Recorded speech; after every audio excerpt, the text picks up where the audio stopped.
My guest, Congressman Ken McCarthy, warning of potential terrorist sleeper cells in the United States where we live, as CBP reportedly tells staff and the Hamas-Hezbollah crew could be crossing the southern border. Watch this soundbite.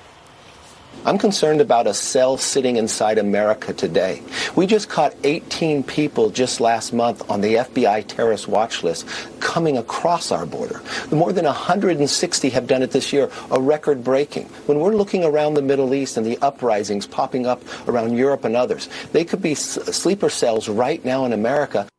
Here to react and break down the border crossings is the man I referred to seconds ago, Fox and Friends Weekend co-host Pete Hegseth. Pete, concerned about the border?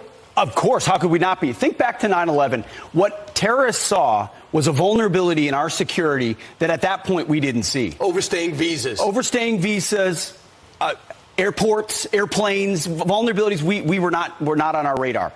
This is all over our radar, and they're very familiar with the openings we have on our southern border. And now the San Diego division of the CBP has put out a memo saying, Hamas, Hezbollah, be on the lookout for people from countries with those allegiances attempting to cross our border. So let's break it down country by country, because they did for us. And tell me if you're a little concerned about this. First off, look at this. Afghanistan, we know they're running for the hills because of the Taliban, but at least we'd like to know if the 6,386, where they're from and who they are. This is over the course of 2 years. Any one of these countries could harbor individuals with Lebanon, front and center. Iran, front and center. Egypt is where they came up with the Muslim Brotherhood that gave birth to all these terror Absolutely gave birth to all of it. A few radicals in Iraq, if I recall. Pakistan, more radical than Afghanistan. A little bit dangerous? Just a little bit. You know, the hills over there. Turkey, an increasingly Islamist country, even though they're a member of NATO. Erdogan is taking in that direction. Syria, Yemen, the Houthi rebels. So and these are the ones that are arrested at the border, not the gotaways, which we'll get to in a moment. All right, now let's talk about the terror watch list, because we're also keeping track of that. Let's start in 2019. Okay, so this, Brian, is what a policy looks like. This is what a policy looks like. Fiscal year 2019. And then you can draw a bright line with things changing in that policy and how it grew. Terror watch list. New president.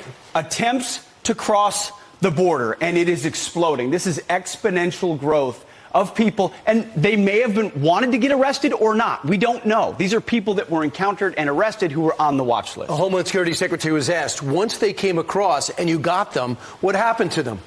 I don't know, was his answer, Mayorkas. So they could have been on the list. Hey, I recognize you from your wanted poster. Good luck in America. We don't know where they are. We know the answer to most people is I don't know. Where are the people that you've encountered? But the fact that it would be I don't know for people on the terror watch list shows you that they don't have a policy. All right, so now let's look at the people that we didn't catch. We only saw the back of their heads, I assume. The gotaways. They have a way of counting and having a rough sense of how many people cross the border without being detained, without being interdicted. 1.5 million people since Joe Biden took office. Right. And it's a bleeding wound right now, Brian, because it's gotten only worse in this month. As the conflict is going on in Israel, 1,000 a day. Known gotaways crossing our border from countries all over the globe. So a couple of things. In the president's request, in his emergency funds, he wants $14 billion for the border. But we don't know if that's going to go to hotels.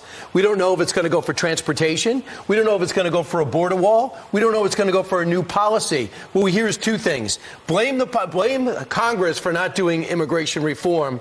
Or number two, this world is really a dangerous place, and there's more migration than ever. I don't buy either one of those. It's going to border facilitation, not...